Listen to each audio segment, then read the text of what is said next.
Well, hello everybody. Thank you for your time, and I will try to give you a little bit of background first, just short, and then we can move into more details in regards to research and so on. 皆さん、こんにちは。フィリップさんの方からですね。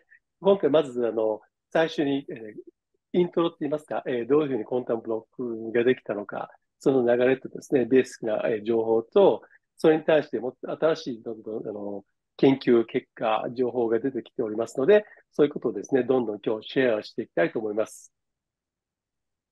So it looks like we have some people that already know a lot, and we have some people that may not know so much yet. So I try to cover a little bit of everything.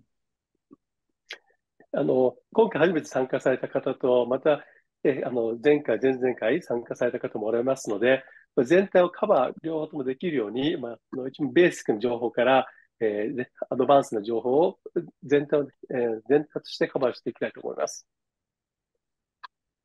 So we developed a technology that can imprint pure natural quantum energy into any object. まずですね、コンタムブロックという技術はですね、その一番ピュアな純粋なエネルギーを転写させる、技術を持って、いろんなものにですね、エネルギーを変換していくことができるということをベースに作っておられます。And we're the first company in the world that is able to do this in a very, very concentrated fashion. And we literally use just pure quantum energy. So no electric brute force, no magnetic brute force. この私の技術はですね、世界で一番最初に作ってできた技術です。で、本当にこのピュアなですね、純粋なエネルギーを最高にですね、凝縮したエネルギーを使ってですね、それを発信しているテクノロジーという技術なんですが、その凝縮されたそのエネルギーのところにはですね、ピュアなものだけで、いろんなもの悪用されたりとか、ネガティブなエネルギーが全く入ってこない最高の技術。それでプラス、電気とか電気磁気みたいなものも全く使わずに、ピュアなものでできているということです。So what is quantum energy? クォンタムエネルギーとは何でしょうか？ It's the energy behind the matter. And it is also the same energy we have in each of our cells. エネルギーを、マターって言いますか、そのマターっていう物質の裏にあるエネルギーのことですね。で、私たちみんなそのクォンタムエネルギーをそれぞれ持っているわけです。We understand that we are mainly water in our physical existence. On a molecular weight level, we're actually over 99% water. で、私たち人間っていうのはですね、99% お水でできているということですね。But we run around and we live our lives not thinking that we're so much water, yet we are. 私たち日常生活の中ではですね、その意識、私たちがお水でできているという意識なく、いろいろとですね、生活をしているわけです。But actually, even behind all the matter and behind water, there's 99%, over 99% space. この固体でできている人間という肉体ですよね。そういうこの物質的なものの裏にあるものっていうのは全てエネルギーでできているということですね。And that space is not empty. Some people claim or say, well, it's empty space. It's not empty space, and that's very important to understand. It is quantum energy. You can also say there's consciousness. Consciousness is behind everything. 皆さんは基本的に空間、クォンタムエネルギーっていうのはこの空間にあるっていうのを思われてると思うんですけど、これは空間っていうものでなくて、実際にその中にですね、意識、コンシャスネスっていう意識のエネルギーの空間、ていうことで、すべてが捉えることができるということです。So we are at core energy and frequency. That's our true nature. 私たちのやっぱり基本的なものって言いますと、エネルギーと、波長ですね。それでできている。これができているものが私たちの人間ということです。And if that is the case, if we believe, if we feel that this is what we are, we're energy and frequency, then of course, with something that vibrates in a very, very high consciousness way, we can directly benefit in a great way. で、私たちがそのエネルギーと波長でできているっていう存在であれば、それをですね、もっと効果的に拡張することができるっていうことは可能であるということです。So that's what we developed, the so-called quantum energy generators that you can also call high consciousness fields. それをもとにですね、この技術っていうのを作られたわけで、そのエネルギーをどうやって拡張させるかということが基本的になっております。And these high consciousness fields that we developed, these quantum energy generators, they vibrate way higher on the Hawkins scale than any other products on Earth, by far and large. There's not even a comparison. で、この技術はですね、高いコンシャスネス、バイブレーション、ホーキンズ先生のですね、チャートで言うと、今まで、1000というふうなところで設定されているんですが、それ以上ですね、今この技術を持って、ホーキンズ先生のチャートでもっと高いエネルギーを出すレベルで設定しております。And the beauty is that we've been able to find ways, and many institutes have found ways of how you can measure the impact of this technology in a way that is placebo controlled. この技術を持ってですね、今の現代科学の測り方ですね、いろんな研究所でいろんな角度から研究されてですね、それが実際にこのコンタムエネルギーっていう今までメジャーできなかった、測れなも測定できなかったものが、そういう違ういろんな角度で測定をし、結果を出すことができていると。これがですね、一番魅力的なエネルギーが実際にこう目で見てわかるところということです。And before we go into some of the studies, and I'll give a brief overview of past studies, and then I'll also talk about some of the new studies. 今までですね、いろんな実験してきた結果の報告とですね、こういう事象が、こういうことが変化があったと、人間の体に対して。それとまた今どんどん新しい研究結果が出てきてますので、そっちの方もご紹介していきます。Before we do that, I wanted to just say that we not only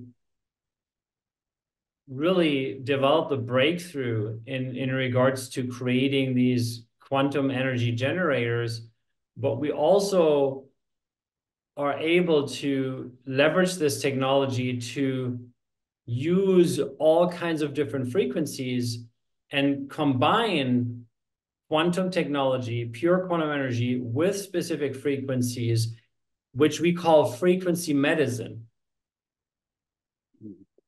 このクォンタムエネルギー、発電機といいますか、このジェネレーターというんですけど、ね、そのエネルギーのこの作ったこの技術と、プラスですね、いろんな波長を持ってきて、それを両方ともコンバインすることによって、もっとすごいですね、拡張した表現をすることに達成できたということです。Because if you have a very high consciousness field, or one of our quantum energy generators, you can combine frequencies. For example, you can take a glass of water and you take your favorite healing plant, put it inside together for just a few seconds, 30 seconds or so, depending on which device. And the frequency is already transferred in the water. But it does not need to be water. It could also be a metal coin, or it could be a T-shirt, or anything, frankly. で、このコンタムエネルギー発動って言いますか、ジェネレーターですね。このコンタムブロック。この中に、その転写能力がありまして、この高い波長を持った、このブロックの中ですね、そこに、例えばお水を入れて、で、自分の好きなプラント、植物を入れると、その植物のエネルギーがお水に転写されると。で、その波長を持って、もう一つの方に移すことができるということですね。で、それお水だけじゃなくて、例えば自分のペンダントとかですね、ネックレスだとか、そういうものでも、そのブロックの中、コンタンブロックの中に入れると、エネルギーがどんどん転写することができるということです。Okay, so now, of course, you want to know, okay, what does all the science say now? Can you tell us more about the research? What did you find? そうです。今からですね、そうすれば、そしたらそういうのを、いろんな研究ってどういう研究されているのか、どういう研究結果が出ているのかっていうのを皆さん多分、知りたいと思いますので、これからお話しいたします。So, to summarize real quick, what we did already in the last like 2, 3 years, and where various institutes and labs and doctors' offices did research, that's what I do first, and then I move into the new studies. はい、まず最初にですね、ここ2、3年、この私の技術を作ったときにですね、いろんな角度、研究者だとか、いろんなラブだとかですね、ドクターオフィスだとか、そういうところでいろんな、結果が出てきております。まずそのことからですね、ご紹介をいたします。And I cannot mention all of the different studies because there are so many. By now, we have about 60 studies that were completed, and 48 of those placebo-controlled. はい、今ですね、もう今で合計60の研究結果が出ておりまして、その中の48がですね、プラシーボのテスト、完全に二重妄想といいますか、二重妄想っていうのは、リサーチの中で一番大切なことなんですが、その研究によって出た結果っていうのが48あります。Yes. So, and one part was in regards to live blood analysis まず最初の一つの or 研究 dark field として、microscopy. はい。まず最初の研究としては、ダークフィールドと言いまして、この顕微鏡でですね、この生きた血液を見るっていう一つの見方があるんですが、顕微鏡が。それを使ってですね、テストを行いました。There are about, I think, 8 studies that were done in that regard after the initial testing. We had lots of initial testing, but then we have 8 like gold standard studies that are all placebo controlled.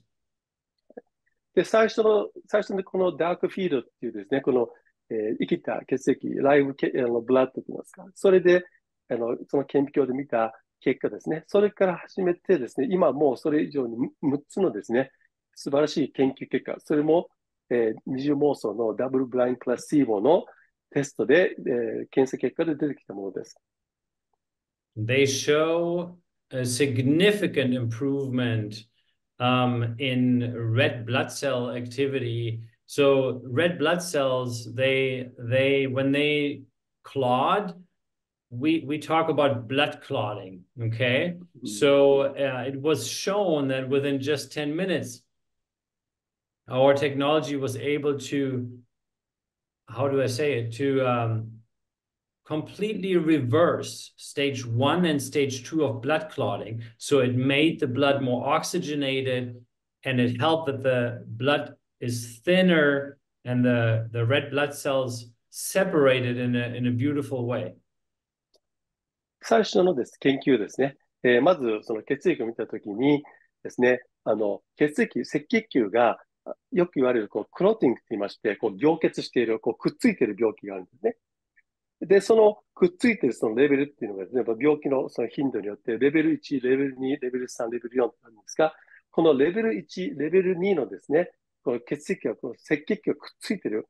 これは、血液中の中で赤血球っていうのはくっついては良くないんですが、そのくっついたその病気のですね、状態を、まず10分間でコンタムブロックによって、完全にきれいな元通りの状態に戻すと。ということは、赤血球がきれいに全部離れてですね、酸素がいっぱい入ってくる状態に持っていくことができたという研究結果が出ております。in these studies, they also looked at electromagnetic fields. So they would test someone, they take the blood and would test the person, and there's no Wi-Fi in the room. It's completely Wi-Fi free. Then they turn on Wi-Fi, and then they test the person again, and it looked very bad. So white blood cell would get paralyzed. Then the red blood cells start to clot very bad, very quickly. And then several other things happen that are negative. And then they leave the Wi-Fi on and turn on our technology. But it was always a sham device or the real technology. So people did not know. So it was placebo controlled. And each time when our technology was introduced, it would neutralize within just 10 minutes all of the negative effects, 100% of the negative effects of electromagnetic fields. And that was in 100% of the test persons. で、これまとめますとですね、まずこのテストの中で、まず一つの部屋でですね、完全に Wi-Fi とか電磁場がない部屋にですね、そのテストサブジェクト、このテストされる人をですね、持っていってですね、で、それで血液見たときには、まず最初は血液がすごくきれいな状態、白血球も赤血球もきれいな状態であったと。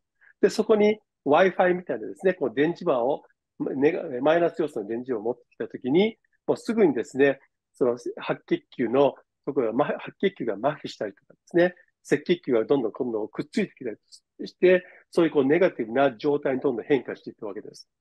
で、その状態を持った中のその、試験されている部屋ですね、そこにですね、コンタムブロック、一つのグループの方にはコンタムブロック、で、もう一つのグループの方には違うですね、またテクノロジーというか技術の、装置を持っていって、いろいろとですね、比べたところ、これ完全にダブルブラインドですから、皆さん、どういうテクノロジーがいいとか、そのテストを受けている方は全くわからないわけですね。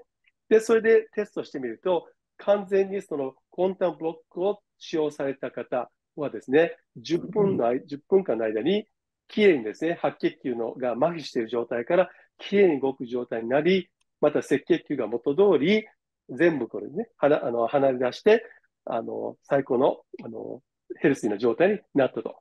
これ100%、何人試験しても100% の結果が出たということです。And now I will share something that I haven't even shared yet before with our Japanese friends, because it's somewhat of it's not a very new finding, but it's a finding that we're now analyzing further, and it's very exciting in regards to blood. 今からですね、その血液の研究に対して、このコンタムブロックで影響を受けたまた違うですね、もっと新しい研究結果が出ております。これをまだシェアしたことがないんですが、これからですね、その今研究結果を皆さんにお知らせいたします。So the Besa Institute found in those studies that our technology was able to reduce the parasitic load in the blood. So basically the amount of parasites in the blood. And they found even examples of a reduction of 80%, 80% within just 15 minutes. そのベースインスティテューという、sorry, Philip, is this from Austria? Base Institute? Yeah, that's from Austria, yeah. Okay. オーストリアのですね、ベースインスティテューという研究所で、血液の検査をやったときですね、新しい発見っていうのはですね、80% の領域でですね、パラサイトで寄生虫ですね、寄生虫の量、それがですね、かなり極端に減ったと。Could you repeat again? Parasitic expression? The parasitic load, so the amount of parasites in the blood was reduced by a lot of percentages, and by one person, even by 80%. そうですね、寄生虫の量ですね、血液中に入っている。それがですね、80% も低くなった方が出てきているということです。So now the Base Institute is running a deeper analysis to tell us, okay, what is the range exactly and the average that can be expected? But it looks very, very high. Like my expectation is, to be honest, that the parasitic load will decrease by at least to 10 to 20% at minimum on average. で、今、そのね、分析結果をですね、いろいろとこう集めている今、最中ですが、ですね、まあ、その 80% 下がった、寄生虫の量が下がったという方もおられますが、まあですね、全体的な平均としてはかなりいい結果が出てくるんじゃないかと。多分、自分の中では最低平均 10% から 20%、下がるということを私、期待しているということです。And to reiterate, so they tested within 15 minutes. So obviously you can imagine if it can do that within 15 minutes, what can it do when you use it even longer? で、この研究はですね、対象になっている方々ですね、15分間、そのブロックの中に入っていただいたということですから、これから15分以上、それは研究の場合は15分なんですが、これをもっと長い時間やった場合、もしかすればもっと研究結果がですね、もっと大きく長くなるかもしれないということです。So then very early on, there was a study done with a heal capsule that you probably know. で、もう一つまたスタディはですね、研究ということで、ヒールカプセルっていう、まあ、お持ちになっている方おられると思います。And it was in regards to the heart rate variability, which is directly linked to the autonomic nervous system. このヒールカプセルでの研究っていうのはですね、その HRB って言いまして、ハートレートビアリビリティというこの心臓のですね、鼓動の変化を見ていく一つの研究なんですが、それに対する影響度っていうのを、測ったものがですね、一つの研究対象になっております。And then I want to mention a study that was done by a clinic in India with 42 autistic kids. で、またもう一つの研究では、インドのですね、インドの医学業界の間でね、オーティスティック、オーティズム、自閉症ですかね。自閉症の42人のお子さん、42人の自閉症の42人のお子さんに対する研究結果、これもかなりすごいものが出ているということです。And the study was done over 6 months. この、研究はですね、6ヶ月の期間をかけてやりました。And so the way they measure how the kids are on the spectrum, they use the so-called ATIC score. この自閉症っていうレベルですね、自閉症の中のレベルの中では、ATIC テストというものがありまして、いろんなですね、この言葉の話す度合いだとか記憶力とか、いろんな、そう測る、これは西洋医学の中で測るテストなんですね。で、それを使って、そのコンタムブロックの影響度を見ました。And they were able to show that our technology was able to reduce the ATIC score by 20 basis points within those 6 months. はい。で、この6ヶ月の研究の間ですね、で、出てきた結果っていうのは、その ATIC テストっていうもので測ってみると、20% のレベルでですね、そのスコアがみんなこう下がってきたということです。So that is very, very significant. And the kids improved in all levels that they were measured. For example, language and speaking skills, in focus and attention span, etc. で、この 20% というのはですね、こう平均で、例えば言語力だとか、記憶、集中力だとか、自閉症の中でいろいろとこう困っている点があるんですね。そういうふうないろんな対象の度合い、その研究を見たときに、すべての分野ですね、平均して 20%、これはかなりすごい、数字らしいですね。この自閉症の治療の中で、そこまで出て、今までの研究結果はなかったと。これがコンタムブロックで6ヶ月間することによってですね、20% 下がったっていうすごい研究結果がインドの、メディカルドクターグループで、出てきたそうです。And now I would like to share some of the latest studies, and it will get even more exciting. これからですね、一番新しい研究結果のことを皆さんにご報告いたします。So I start with a study by the Besa Institute in Austria with an electric car. まず最初にですね、ベースインスティテュート、さっき言ってました、オーストリアの研究所でですね、電気自動車ですか、そのに対する人体に及ぼす影響の度合いを測った研究結果を教えていたします。It's a fact that electric cars have by far and large the biggest EMF exposure of any cars. So when you drive an electric car, you are stressed, very, very stressed, because your energy system and your body is constantly hit with very, very strong electromagnetic fields, which is very difficult for our system. 皆さんも、ご存知だと思いますが、この電気自動車って言いますのは、一番人間に対するこの外的要素、その電磁波ですね。そういう小さいこの空間の中に入っている、それに人体を及ぼす、人体のエネルギーを及ぼす影響っていうのは多大なものがあります。And the long story short is that, and so they tested all kinds of different situations in an electric car, driving for a long period of time, which actually increases the exposure, then driving and being on the phone, then driving and being on the phone, and then there's a passenger that's also on the phone. で、この研究をしたときですね、いろんな状態を測ったわけなんですが、その電気自動車で走る、距離ですね、例えば、短い期間だとか長い期間を走ったときにどういう時の影響力があるのか、またその走っている最中に携帯電話を使って、またそこに Wi-Fi のもっと電磁場の強いものが入ってきたりと。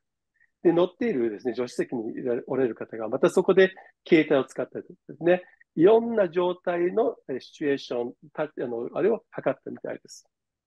So they tested the health of the test persons before they got into the electric car, and then they did the tests in all these different situations, and they tested all different organs. Like each organ was tested in how the health of the organ was and how it changed. で、そのテストされる前にですね、まずそのテストされる方はですね、その方の健康状態をいろんな角度で最初に測定されました。それがですね、血液だとかですね、臓器の、機能だとか、そういうものをすべて調べて健康状態の時。で、そこからですね、その電気自動車に乗った時、その乗った最中、乗った後のその変化を測定まずいたしました。And so in all cases, once the person was in the electric car and they had all these test situations, it was terrible. Their organs deregulated very, very quickly. Within just a couple of minutes, you saw deregulation of all organs. There was not a single organ that wasn't negatively impacted, very negatively impacted by the electromagnetic fields in the car.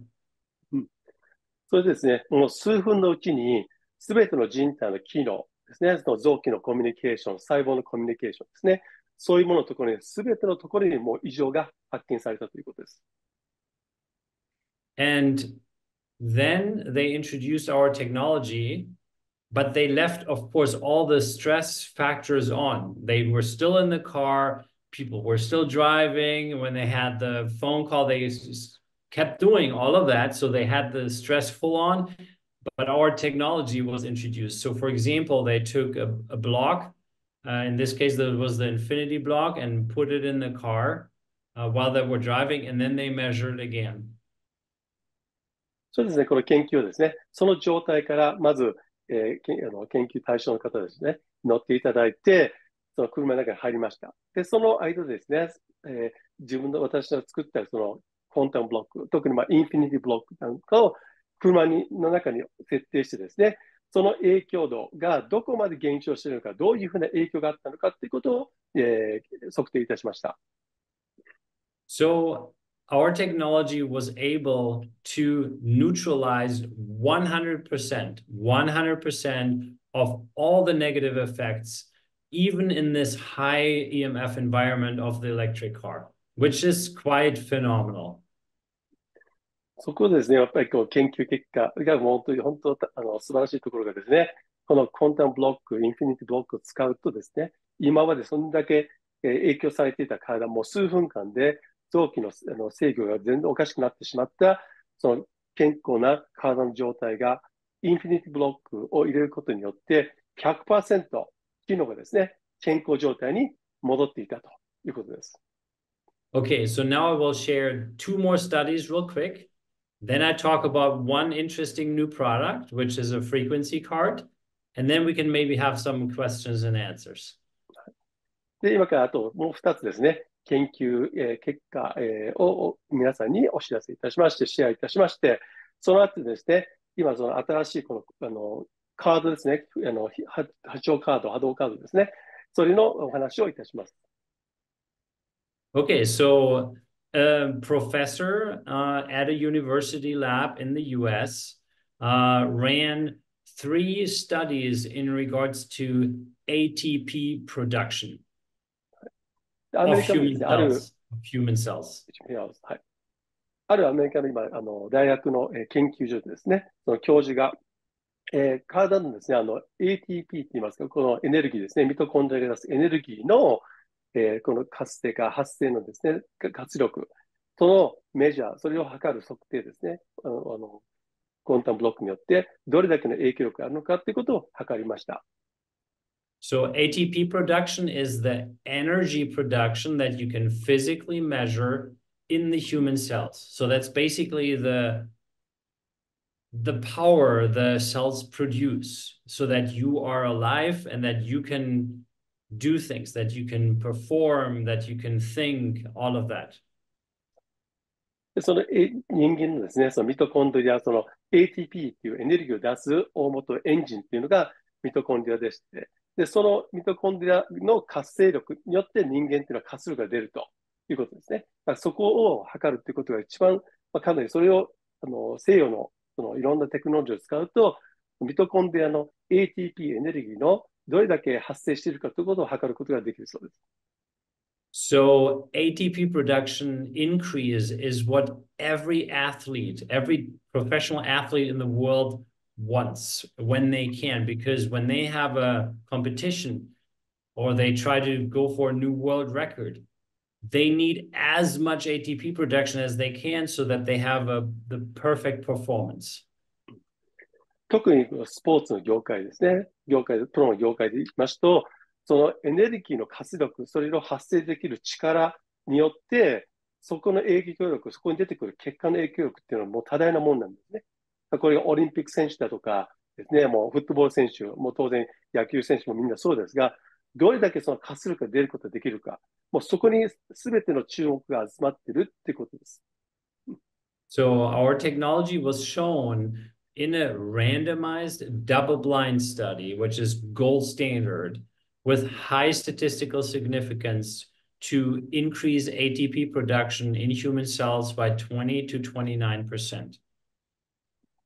そこでですね、研究結果がもう多大な研究結果でですね、この今言われた二重妄想ダブルブラインドプラシーボテスト、プラシーボですね。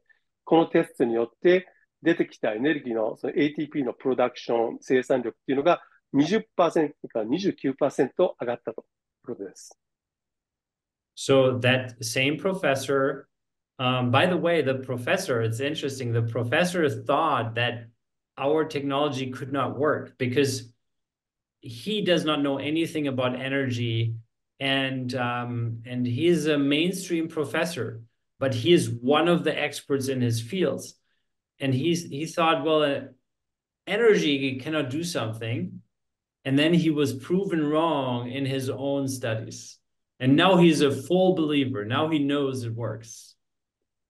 で、これが本当に面白い研究だったそうなんですが、そのですね、教授自体が、まずそのミトコンドリアとか ATP の研究に対する、第一人者と言われるぐらいすごい方なんですが、その方はですね、エネルギーのこととか、そういう、コンタムのことで、そういう業界の話って全く信用もしなかったらしいですね。で、最初から研究やる前から、その先生は、そのコンタムブロック、こういうふうなもので、そんな ATP が上がるわけがないっていうふうに考えてたわけなんですが、その研究結果が出たことによって、もうかなり彼の考えですね、今まで持ってきたことが打ちのめされたと。今は完全に 100% その研究結果も、そのプロ中のプロの先生、教授ですから、そこで出てきた、この、ちゃんと測ることができたということで、もうなんですかね、もう感銘を受けてですね、もう自分のところ、もうすべてこちらの方に向いてきているということです。Okay, so now I share the last two studies that were done, and basically it's the same thing, though it was just done, it was repeated. はい、今からじゃあもう2つですね、研究結果のお話をいたします。So the same professor in his university lab ran two studies in regards to wound healing of human cells. で同じ大学の研究所でですね、今度は、傷ですかね、ウンドヒーリングと言いまして、やけどだとか傷のですね、ヒーリングに対してどういうふうな影響力があったのかということを2つですね、そこで研究されたわけです。And it was also randomized and double blind. はい、これもですね、ランダマイズ・ブラインド・プラシーボということで、結局二重妄想、誰も知らない完全な一番最高峰の研究のアプローチで、全て研究いたしました。So he was able to show an 85 to 100% acceleration in wound healing, which is phenomenal. で、研究結果ですね、それ出てきたのが、85% が 100% の促進性、ヒーリングの速さが増したということです。So this last study in regards to wound healing is not published yet, but it will be published, I think, over the next 30 days. So you got very fresh information. はい、で、最後の研究結果は、これまだですね、ピュアリパブリケーションですね、完全に公表はしないんですが、30日頃にですね、完全に公共の場に出てくる結果なんで、これは皆さんにまだうちわでですね、お知らせするすごい最高の研究結果を皆さんにシェアいたします。And we have more studies coming. So if we do another webinar, at some point, I will be able to share even more data because we currently analyze biological age and the impact of our technology on, on helping with that. Then in regards to men's health, so we're talking about sperm quality, sperm quantity. And then we also have another study in regards to heart rate variability and sleep. 今まだもういろんな研究をね、研究が進行中なんですが、一つはですね、アンティエイジングですね、この老化をどう防いでいくのか。で、またですね、男性の精子だとか、その質だとか、その量とかですね、そういうようなところにどういう影響があるのかということと、What's the last one? Sorry. The last one was in regards to heart rate variability and sleep. はい。あとはスリープスタディと、あとハートのですね、心臓の HRB と言いまして、心臓のこの、ですね、ハートレートですか、ハートレート、心拍数のですね、この影響力といいますか、そこにどれだけ影響があるのかという、いろんな研究の進行状態になるので、また新しい研究結果が出てきましたら、近いうちにですね、皆さんに集まっていただいて、ワークショップでそういうこともシェアいたしたいと思います。Okay, so then maybe I introduce the product.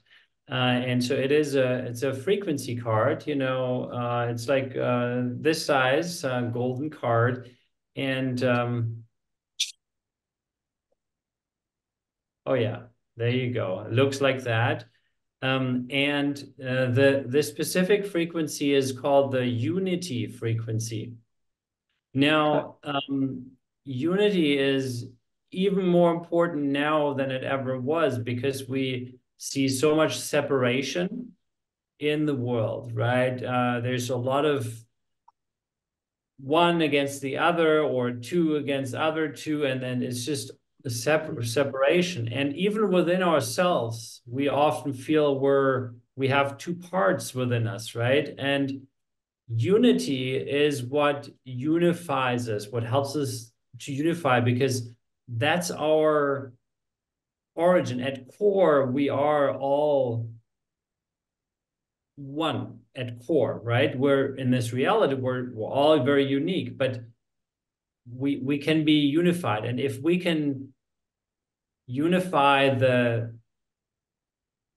all parts, all aspects, then we become whole, and there can be peace within us, and then there can be more peace in the world. So the unity frequency is important. Sorry, June, it was very long. I'm happy to repeat it.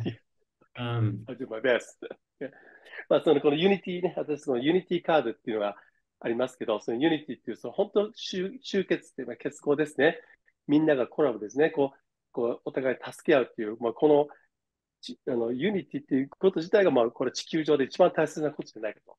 今、いろんなね、世界の中で、ディビジョンっていうのが分かれてきますね。いろんな意味で、差別だとか、意見が違ったりとかして、皆さん、お互いにがみ合っていると。そういうことをですね、このカード、フリクエンシー、波長によって、それをちゃんとくっつけてあげる。この皆さんが集結できるっていう、一つの波長をですね、入れたカードです。それも、外だけじゃなくて、自分たちの内面もですね、内面もやっぱりそこで自分の中でもセパレーション、離活っていうんですかね、離れてしまうと、当然自分のホールネスっていう全体のですね、バランスがちゃんとできないと思いますので、やっぱり個人の中の自分の中でのユニティで、そういうものをですね、もっと拡張させるエネルギーを織り込んでいるのがこの波動カードだということです。So yeah, that is the new frequency. I think it's a amazing gift to ourselves, to try to live with more unity and certainly to everyone that we care about, to feel more unity, and we have it inside. It just helps to bring it out more. これは私たちの場合、個人に対する、私に対するプレゼントですかね。その波長を受けて自分がですね、ユニティの中で結合、ちゃんときちっとですね、バランスが取れると、外にも発信することができると。まずそこですね、ここのユニティをしっかりですね、高めて、どんどん世界の平和に、皆さんに影響していただけたらなと思っております。And June, now I have to ask you a question real quick because I don't know. Sure. Do they have, because there's people that have infinity blocks, right? Do they have the upgrade booster capsule? Do they have that already? Should I talk about it or not yet? Yeah, sure. Yeah. You can talk about it. Yeah, we have it. Okay. Yeah, go ahead. Yeah. So we basically never stop evolving our products, making them better when we see a way to even increase power. And we just did this. We launched in the beginning of January new infinity blocks and also this capsule for existing owners of infinity blocks to make the blocks way better. And I will explain in a moment how. で、今年の1月にですね、インフィニティブロックを拡張させるそのキャプセルっていうのを今新しく発売したわけなんですが、私たちやっぱり常に進化している人間っていうのは進化している人類ですので、その進化しているとともにですね、ブロック自体もエネルギーを拡張していかないといけないと。その拡張させるものっていうことで、今までは2つのインフィニティブロックをあったときにお互いにそうですね、ブレンドし合って拡張したわけなんですが、今回ですね、このキャプセルをインフィニティブロックの中に入れることによってエネルギーを高める、そのインフィニティブロック自体を拡張させる高い波長に持っていく一つの製品を紹介いたしました。So I saw you already explain how it works. That's great. Some. Yeah. And so the consciousness levels of such an boosted block or like a new block is higher than any other product we currently have. It has the highest vibration and it vibrates so high. And we have special harmony feature and some other new features so that it's even possible for a regular human basically to be around such high vibration, because the vibration is very, very high. But it happens in a way where it's very harmonious with our cells and with our energy system. Oh, sorry, I just missed that beginning. Is it talking about infinity block? Yeah, so the new infinity block, or if you use the capsule with the old infinity block, and then you also have almost like a new infinity block, right? It's very strong. It's so strong, it vibrates higher on the Hawkins scale than any other product we have had so far. And those were already very high. So now it's very high, but it comes with a special harmony feature so that it's very harmonious with the human cells and the energy system. So it is super high, but it's not that we get overwhelmed. Okay. So 今までの持っておられたですね、インフィニティブロック、それっていうのは、かなり高い波長の設定にされております。で、今回、1月に発売したまた新しいインフィニティブロックですね。ここの持っている波長っていうのは、もっとすごい拡張されたバイブレーション、振動数を持っていまして、で、今、前に持っておられたインフィニティブロックですね。その方もですね、その新しい今発売されたキャプセルの中に入れると、今発売しているインフィニティブロックと同じレベルの波長、バイブレーション、振動数を持つことができます。で、ここの利点っていうのは、今までインフィニティブロック、自分の波長と合わない場合、かなりオーバーウェルミといいますか、かなりですね、高い波長が近くに来たところによって、自分が波長が低いと、そこでですね、ちょっとめいってしまうこともあったらしいですね。でも今回の新しいインフィニティブロックが設定している波長っていうのは、そういうすごい高い波長が近くに来たとしても、自分はそれのすべてプラスの影響を受けることができると。マイナスの要素は、今の新しいインフィニティブロックはなくなってしまったということです。And yeah, now if someone has questions, we have a few more minutes, I think, to answer some questions if you like. ありがとうございます。ごめんなさい、そのカプセルっていうのは、ヒーリングカプセルとは違うものですよね。はい。So I think they haven't seen it. That's the little specific capsule enhancer, right? Infinity block Exactly. enhancer. Yeah, that's Correct. why I asked if they have it already, because I don't think they have. Okay, so No. then maybe you should, because it's for everyone, at least that maybe you can do. That's just an idea. For everyone that has an infinity block already, got it last year or the year before, you can tell them about this capsule, and then they tell you they want one, and then you can maybe order some, because it's just for people that have an infinity block already, an old one, and so they can boost it. It's amazing. And everyone that buys an infinity block now, they already get the full version, which is way more powerful than the old infinity block version. ちょうどですね、キャプセル自体がですね、よくね、ヒーリングネックレスみたいな、同じキャプセルなんですが、そこにボールが入ってですね。で、それがインフィニティブロックのエンハンサーということで、それをブロックの中に入れていただくと、そのインフィニティ自体が、前のインフィニティ自体が、それだけすごい拡張された、新しいインフィニティブロックになると。で、そのペンダント自体もインフィニティブロックの波長を持っていますので、自分でネックレスとしてですね、持つこともできますということです。So June, we need to send Hero one, of course, and Hero will of course get it for free. But if Hero has an infinity block, I want him to experience once he puts the capsule in for 20 minutes, because it'll be so much more powerful even afterwards.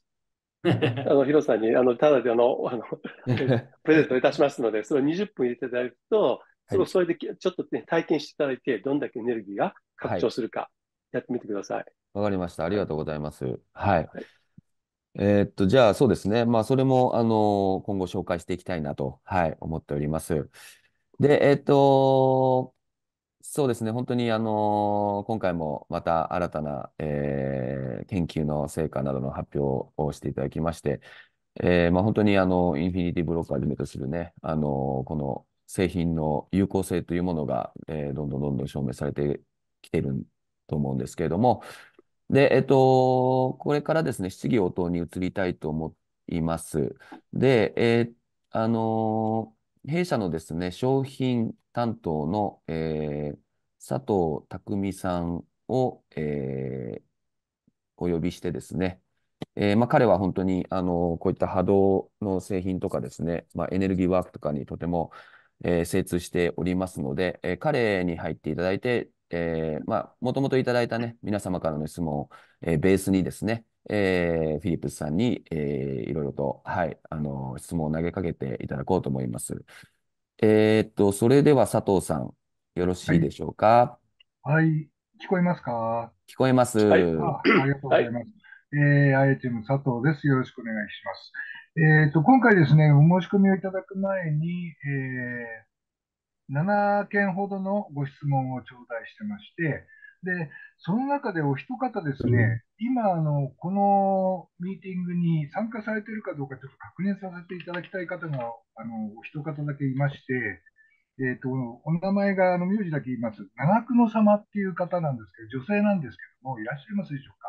もしいらっしゃるんでしたらば、チャットの方に、出席してますって、メッセージ入れていただくとありがたいです。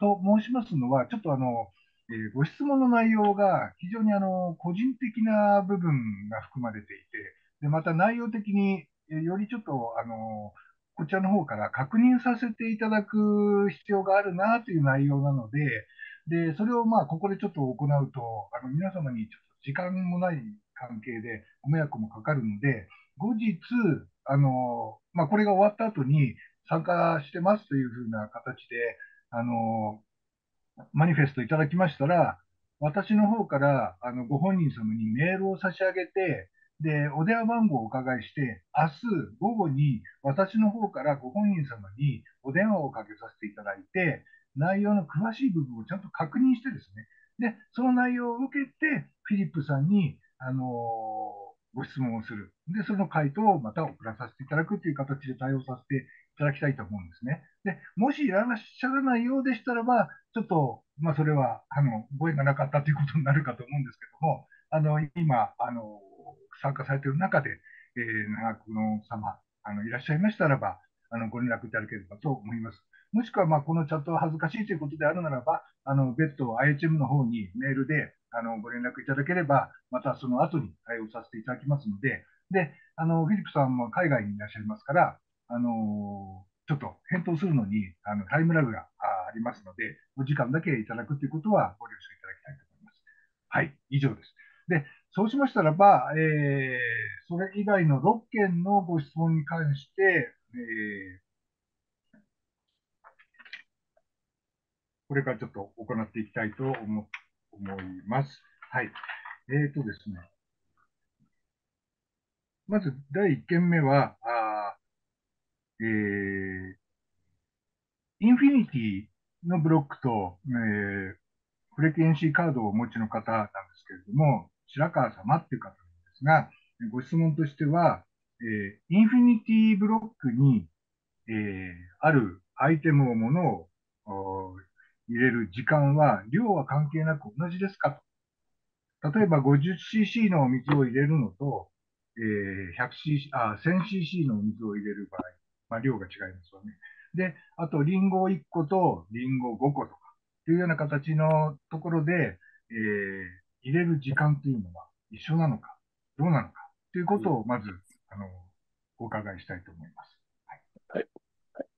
So Philip, so the question is that this person lady that has infinity block in the frequency card, and then her question was that the duration of the time that when you put the items within the infinity block.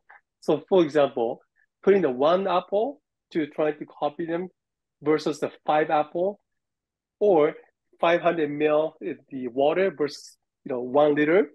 Is this going to be a difference in the time lag, the time difference in the charging time difference? Good question. So the charging time is not different based on volume.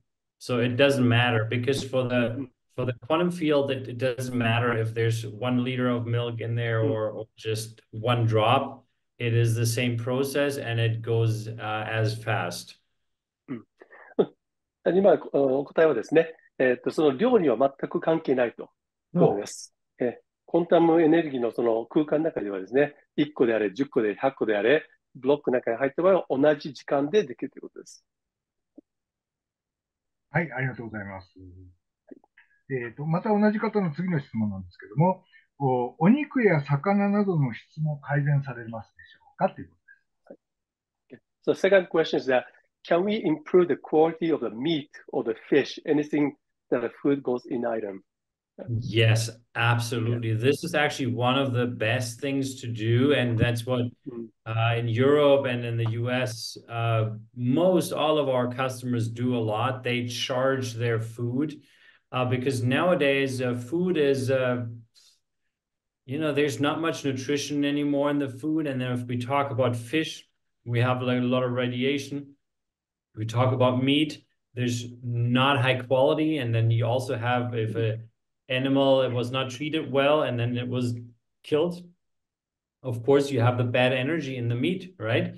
So if you put that inside the block, it neutralizes these issues, and you can then eat and consume a clean product, which is for your body a completely different way than if you eat something that adds stress to your body.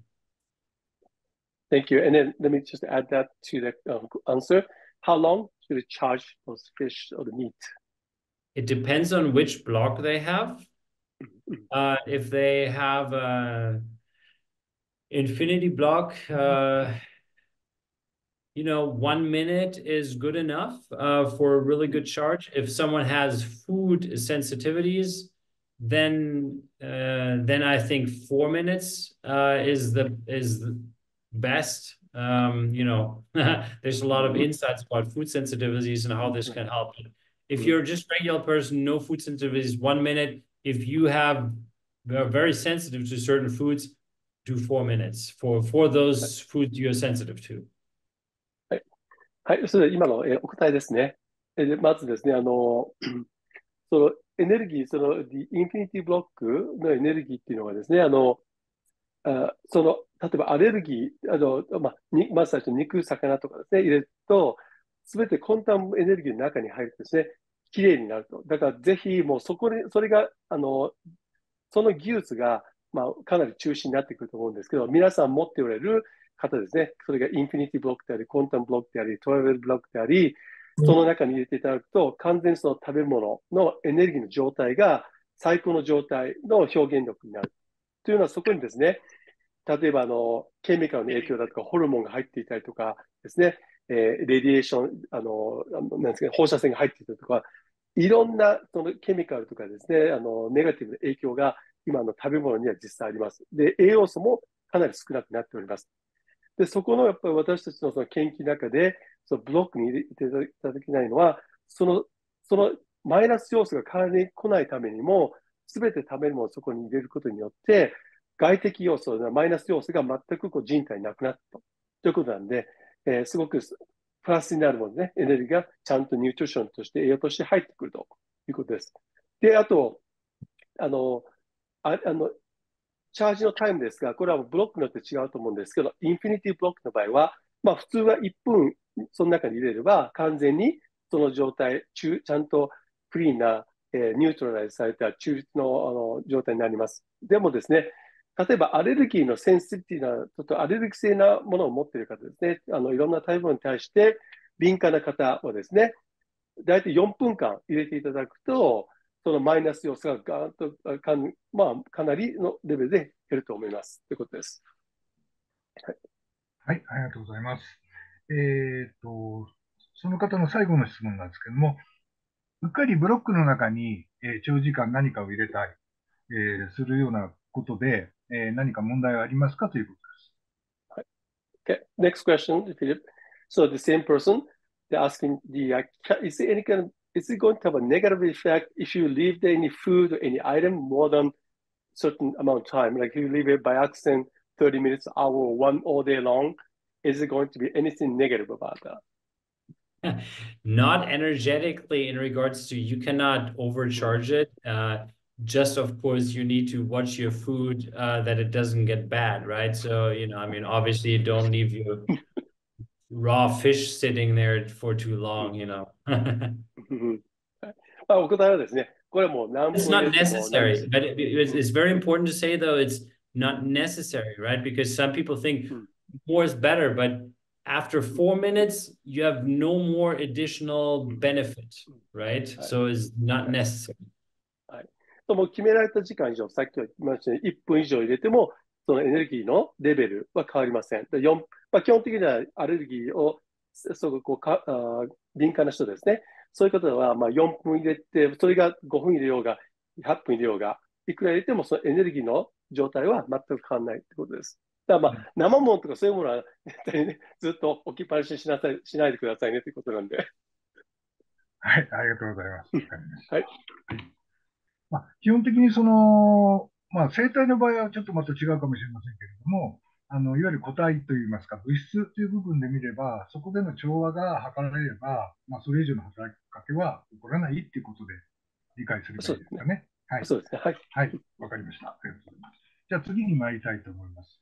次は、使い方の部分なんですけれども、その方は使い始めたばかりなんですが、おそらくエネルギーワークとかそういったところに、精通されているか慣れているかの方なんじゃないかなというふうに思うんですけれども、例えばブロックの中に紙に名前を書いて願望を書いて、インフィニティブロックの中に置いておくと現実感がより早くなると自分では思っていると。で、それはどうでしょうかねというご質問です。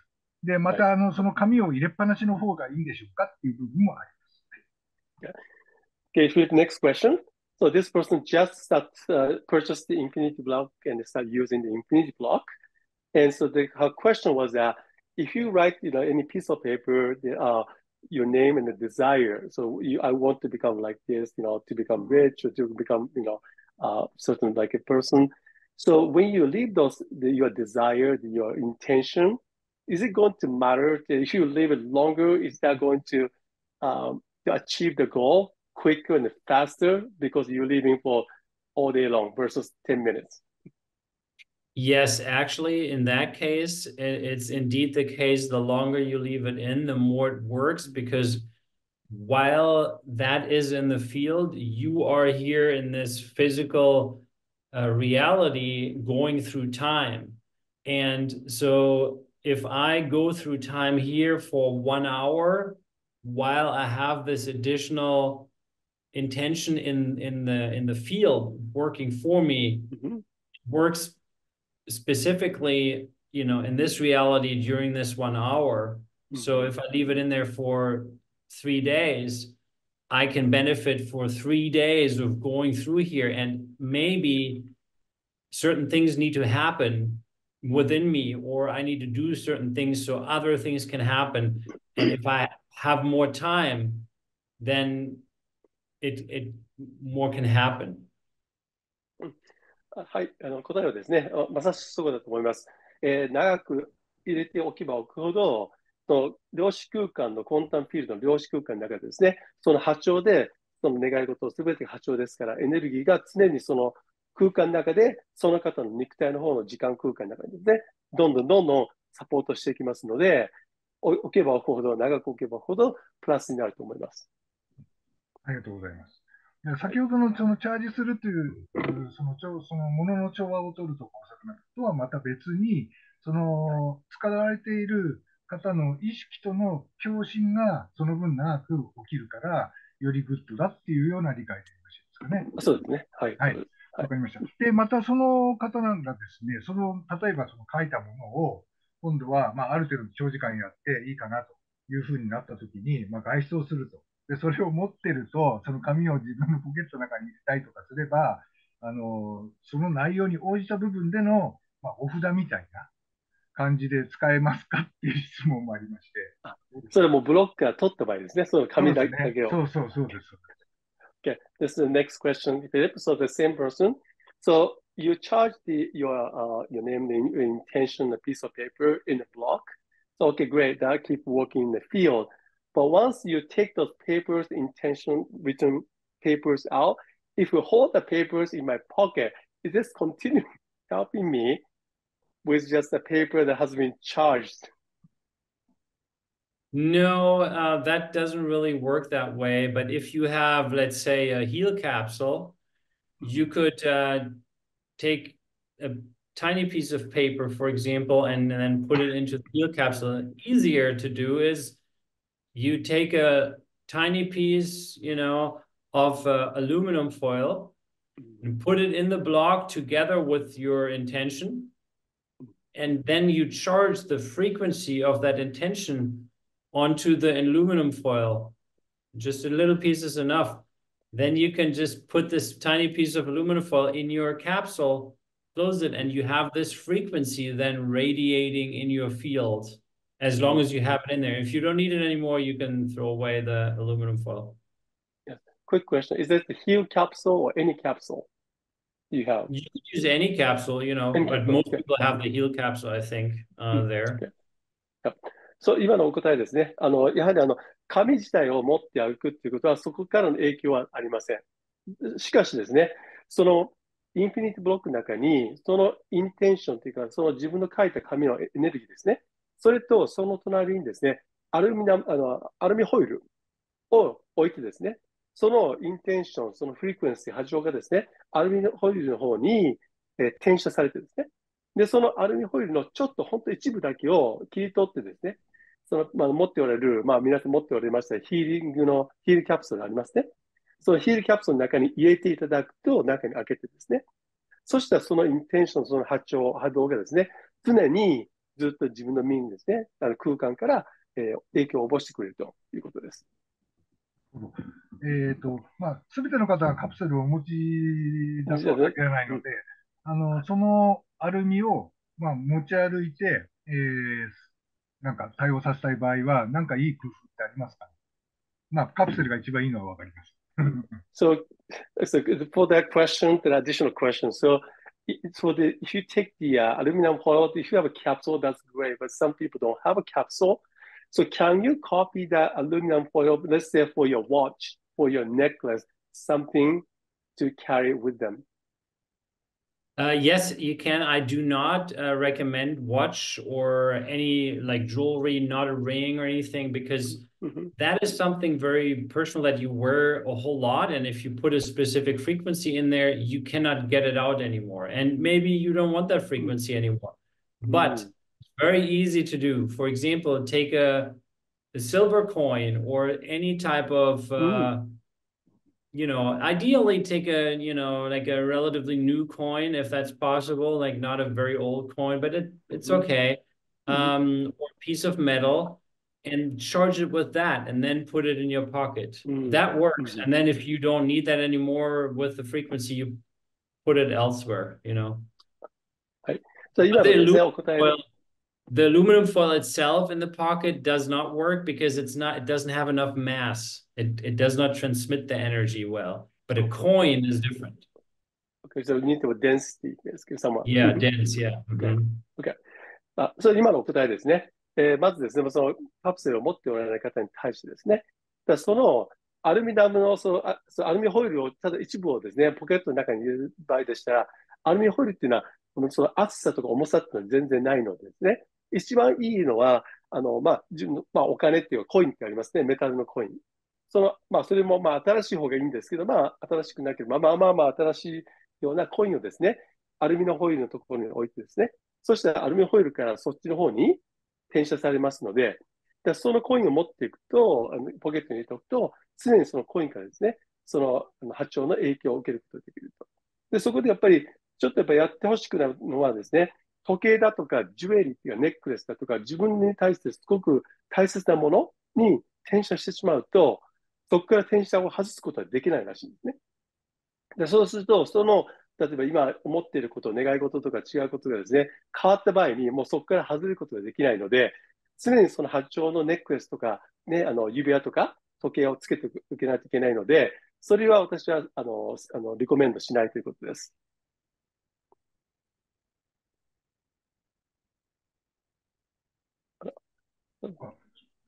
大丈夫ですね。大丈夫です。ありがとうございます。はい。はい。そうですね。コインに転写する場合も、先にブロックの中にコインを入れて、で、浄化して、それからやればいいですよね。そうですね。同じことですね。メタルですから。はい。そうですね。はい。ありがとうございます。あとですね、他にもあるんで、この方の分は最後にしたいと思うんですけれども、自分の意図で、その方はインフィニティのネジに指で触れて、自分をプロテクションするっていうような形の、なんて言うんでしょうね、エネルギー的なイメージといいますか、結界みたいなものを作るっていうようなことを、されてるみたいですね。で、そういったことっていうのは可能でしょうか？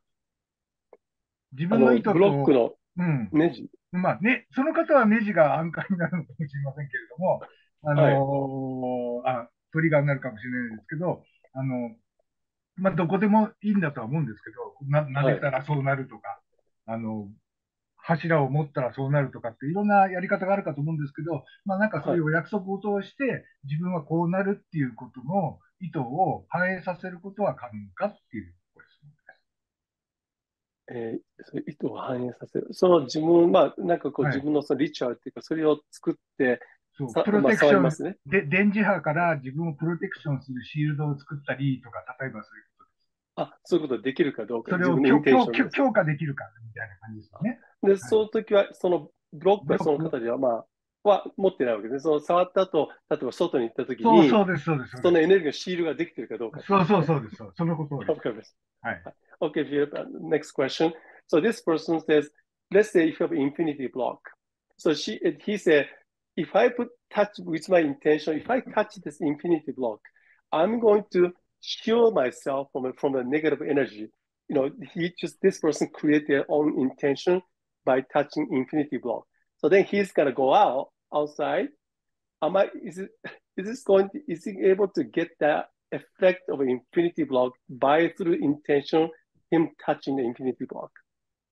Does he gain the benefit, carry the benefit of infinity by the benefit of being having cleaned energy?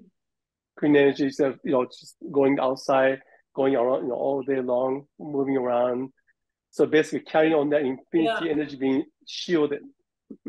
Well, I mean, if he does that, it will help to some extent. But I think, if he wants to really go out and do stuff, he goes to town, maybe goes grocery shopping. I think he should actually print a picture of himself and put it in the blog, and then he goes out. And he just needs to make sure don't go travel while you have your picture in the blog and you can't take it out, right? At least you have to have someone that takes it out, because you cannot have it in there for too long because it may be too much energy. But I definitely suggest, if you want to go out for 1, 2, or 3 hours to town, put your picture in the blog and you will be flying, and you will have an amazing energy shield around you. そうですね。それはね、私も、フィリップさんも、私もやったことないし、またそういうことになるかもしれないけどですね。一番彼が分かっている技術の中でできることは、その方の写真ですね。自分の写真をインフィニティブロックの中に入れておくと、2、3時間外に行った時にですね、同じこと、自分も完全にシールドされていると、エネルギーの中ですね。その写真が入っている状態の場合は。でもですね、それを例えば1日なんか1週間ぐらい旅行に行くという時にですね、そのインフィニティの中に自分の写真が入っていると、エネルギーがちょっとかなり大きくなりすぎて、ちょっとマイナス的な要素も出るかもしれないので、その写真はずっとは入れておかない方がいいということです。2、3時間ぐらいでしたら、かなりそのシールされる最高のベネフィットが出ますということです。But very important, don't put like 2 pictures of different people in there at the same time. Like, don't ever do that. Just one person at a time, because as we know, the energies get commingled in the block. So you don't want to commingle energies of different people. ブロックの中に入れる場合は自分一人の写真だけということで、一人以上の写真は同時に入れないでくださいと。というのはエネルギーがかなりクラッシュして混合してしまうので、それは推薦いたしませんということです。Can we do one more question and then wrap? いや、もう一つだけで、よろしいでしょうか。もう一つの質問で。はい。そしたら、ペンダントについての、ご質問なんですけれども、使っているとですね、真鍮なんで黒ずんでくるという、その部分の、きれいにするにはどうしたらいいですかという、はい、ご質問です。Okay, so last question, Philip. So this person has a pendant, heel pendant, and because of brass, over time start getting kind of darker and kind of not as shiny. So is there any way that I can polish the heel Yes. necklace? Thank you for asking that question. That's a great question. So, I mean, I must say, some people like it when it looks more antique, but of course, other people like it when it's very shiny. And I tell you now a very easy thing to do. はい。今からじゃあご説明します。そういう方法ありますので、人によってはそういう黒っぽいのが好きな人もいますので、でも、ピカピカ光った方がいい方はですね、このやり方でやってくださいということです。And so the way you do it, I mean, there are multiple ways, but the easiest way, is a natural way, is you cut a lemon in half, then you put salt on that lemon, and then you rub with a very salty lemon, you rub the capsule on the outside everywhere. Then you rinse it with water and you dry it with a towel and it's done. So very easy. 一番 And it's 自 fine 然で、 Yeah. 一番自然でですね、やりやすいやり方っていうのは、レモンをですね、切って、そこにお塩を振ってですね、その塩を振ったレモンですね、それですね、ずっとそのペンダントを磨いてくださいと。で、それをやって、その後水でこう流すとですね、もうビカビカにきれいになりますということです。はい、ありがとうございます。もう一つだけいいですか？もう一つだけ。Can I have one more question? Okay, last question. Sounds good.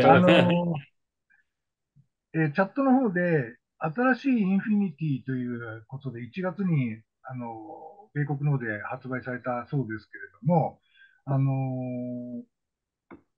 それっていうのはリーダーインフィニティという名称のものなんでしょうか？今、日本で流通しているものとはまた別のものですよね。Okay, so just that you introduced a new infinity block. So is it different than any block that they sell? Is it a different name or just the same infinity block, but it's just a new version? Yeah, it's the same infinity block, looks the same, but the energy is much stronger than the infinity blocks we sold before. And now the new infinity block basically came out in the beginning of the year. So everything that was, so the only thing is it's a little different in Japan, right? So don't translate this now if it's different, obviously, but it's just more powerful now and it has these new features. That's basically the main differences.